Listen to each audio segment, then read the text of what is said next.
नमस्कार दोस्तों, स्वागत आप सभी का एक बार फिर से। देखिए दोस्तों, जो पीछे वाला वीडियो हमने किया था उसके अंदर मैंने आपको बताया था पुनर्जागरण काल से पहले का जो विश्व था वो किस तरह से था। इस वीडियो में अपने अध्ययन करेंगे दोस्तों पुनर्जागरण काल का। तो पुनर्जागरण काल, एक तो आपको इसका काल ध्यान रखना है, बार बार मैं आपको बता रहा हूँ 14 से 16वीं शताब्दी, और इसका प्रश्न कई बार पूछा भी जा चुका है। पुनर्जागरण यह न तो धार्मिक आंदोलन था और न ही राजनीतिक आंदोलन था। इस एक लाइन से प्रश्न बहुत ज्यादा बड़ा बनता है, तो इसको सही ढंग से समझ लेना। यह न तो धार्मिक आंदोलन था और न ही राजनीतिक आंदोलन था। ये कोई तरह का आंदोलन नहीं था, यह बौद्धिक व सांस्कृतिक एक तरह से चेतना थी, आंदोलन था। इस चीज को समझना। ऐसा सेतु जिसने मध्य युग को आधुनिक युग से जोड़ा उसको पुनर्जागरण काल कहते हैं। रेनेसां यह एक फ्रांसीसी शब्द है। इसका प्रश्न भी पूछा जा चुका है। रेनेसां किस भाषा का शब्द है? लैटिन, ग्रीक, फ्रांसीसी, इस तरह से 4 ऑप्शन थे। एक अंग्रेजी था उसके अंदर, तो आप फ्रांसीसी करना आपको, जिसका अर्थ है नवीन जीवन या पुनर्जनन। सर्वप्रथम प्रयोग किसने किया? रेनेसां शब्द का सबसे पहले प्रयोग करने वाला कौन व्यक्ति था? तो इटली का था जियोजी वेसारी। वेरी वेरी इंपॉर्टेंट है। जियोजी वेसारी ने सबसे पहले रेनेसां शब्द का प्रयोग किया।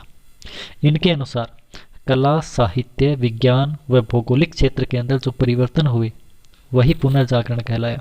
फ्रांसीसी इतिहासकार दिदरो ने भी यही परिभाषा दी।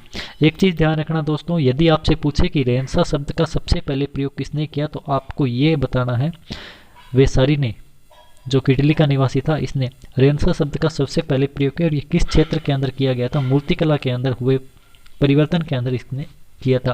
और यदि आपसे पूछे कि व्यापक स्तर पर इसका सबसे पहले प्रयोग किसने किया, तो व्यापक स्तर पर इसको लाने का श्रेय किसको दिया जाता है? व्यापक स्तर पर इसको लाने का श्रेय दिदरो को दिया जाता है।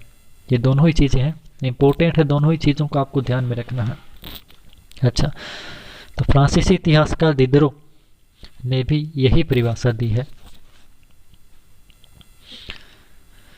स्विस इतिहासकार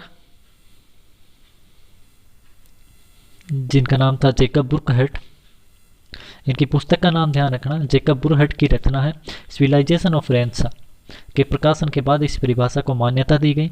रेनेसां के 4 स्तंभ हैं, कला, साहित्य, विज्ञान और भौगोलिक। इन 4 स्तंभों के बारे में आपको अध्ययन करना है और इन्हीं से प्रश्न ज़्यादा पुटअप होते हैं। 4 स्तंभों का भी पूछा जाता है कि रेनेसां के 4 स्तंभ कौन कौन से माने गए हैं। तो कला, साहित्य, विज्ञान और भौगोलिक खोजे। तो रेनेसां का कालक्रम, तो रेनेसां कालक्रम देखिए 14वीं से 16वीं शताब्दी। 14वीं शताब्दी के अंदर ये कहाँ से आरंभ होता है? इटली से प्रारंभ होता है। वेरी इंपॉर्टेंट है, बार बार बता रहा हूँ कहाँ से रेनेसां आरंभ हुआ। और 16वीं शताब्दी के अंदर ये पूरे यूरोप के अंदर फैल गया। अब आता है रेनेसां के भाग। पुनर्जागरण को 3 भागों में मुख्य रूप से बांटा जाता है। पहला इसका है ट्रिसेंट्रो, और दूसरा इसका नाम है जो ट्रिसेंट्रो, और तीसरा इसका नाम है सिनक्विटेंस सेंट्रो। तो सेंट्रो तो देखो पीछे है कॉमन, ठीक है ना, तो सेंट्रो आपको नहीं ध्यान रखना है। तो पहले ट्री याद रख लेना, बाद में जो और बाद में सिन। तो 3 आपको नाम याद हो जाएंगे। तो तीनों का क्रम पूछा जाता है। जो थोड़ा सा बता देता हूँ, ट्री सेंट्रो इटली के अंदर जो मूर्तिकला के अंदर जो विकास हुआ था, जो इसको ट्री सेंट्रो के नाम से जाना जाता है। जो ट्री सेंट्रो इटली के अंदर ही 1400 से 1500 एडी के मध्य जो कला के क्षेत्र के अंदर विकास हुआ, इसी को कहते हैं। और सिनक्विट सेंट्रो इसका नाम है। ये अब यूरोप के अंदर जो विभिन्न कलाओं के क्षेत्र में साहित्य, मूर्तिकला, स्थापत्य कला, इनका विकास हुआ था, इनको सिनक्विट सेंट्रो के नाम से जाना जाता है। तो इनका तीनों का ये ध्यान भी रखना आप थोड़ा सा। रेनेसां मैन किसको कहते हैं? ये कई बार पूछा जाता है। ऐसा व्यक्ति जो एक से अधिक कला में निपुण हो उसको रेनेसां मैन कहते हैं। जैसे इसका आपने मान सकते हैं लियोनार्डो दा विंची। तो ये एक ऐसे कलाकार थे जो मूर्तिकला में, साहित्य में, इस तरह से। विशेषताएं, अब है रेनेसां की विशेषताएं क्या है? पुनर्जागरण की विशेषताओं से संबंधित प्रश्न पूछा जाता है। कौन सी एक विशेषता नहीं है, ये प्रश्न आता है। तो इसके अंदर स्वतंत्र चिंतन का विकास होता है रेनेसां में। फ्रांसीसी विद्वान पीटर एजला ने 12वीं शताब्दी में कहा था, हमें किसी सिद्धांत को तर्क की कसौटी पर कसना चाहिए। तो इसमें स्वतंत्र चिंतन का विकास हुआ। मानववाद, मानव के द्वारा मानव के जीवन में रुचि लेना ही मानववाद है। ये परिभाषा मानववाद की है और मानववाद की परिभाषा भी कई बार एग्जाम में पूछी जाती है। व्यक्ति व समाज को महत्व। मानववाद का विकास हुआ और मानवतावाद का जनक किसे कहते हैं? पेटार्क नामक एक था, आगे आएगा वो आपको।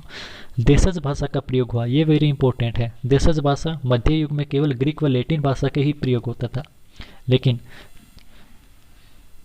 यहाँ पर देशज भाषाओं का विकास हुआ। चर्च लैटिन भाषा, ग्रीक व लैटिन में ही स्थानीय भाषा की उत्पत्ति। फ्रांसीसी, जर्मन, अंग्रेजी, इस तरह से जो भाषाएं थी, ये देशज भाषाओं का विकास होता है। इसके बाद में कला के क्षेत्र में विकास होता है, साहित्य के क्षेत्र में विकास होता है और विज्ञान के क्षेत्र में विकास होता है। अब आगे दोस्तों रेनेसां के कारण, तो ये अपने आगे वाली वीडियो में कर लेंगे।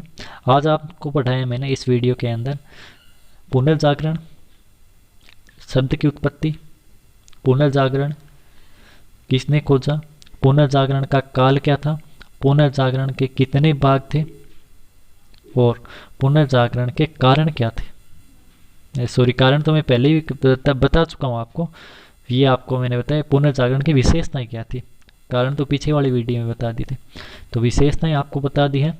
और आगे अब जब अध्ययन करेंगे तो पुनर्जागरण के आगे वाला जो वीडियो है, कारण जैसे पीछे वाले वीडियो में बताया था पीछे की पृष्ठभूमि, पुनर्जागरण से पहले के कारण, अब आपको बताऊंगा जो क्रूसेड्स हुए हैं और थोड़े बहुत और कारण हैं, ठीक है ना, जो महत्वपूर्ण है अंधकार युग के अंदर मुख्यतः जो है। तो ये कारण है, इनके बारे में अपने विस्तार से चर्चा आगे वाली वीडियो में करेंगे। तो धन्यवाद दोस्तों, बने रहिए, बहुत जल्द अगला पार्ट लेकर आ रहे हैं। लाइक, कमेंट और सब्सक्राइब करना न भूलिए दोस्तों।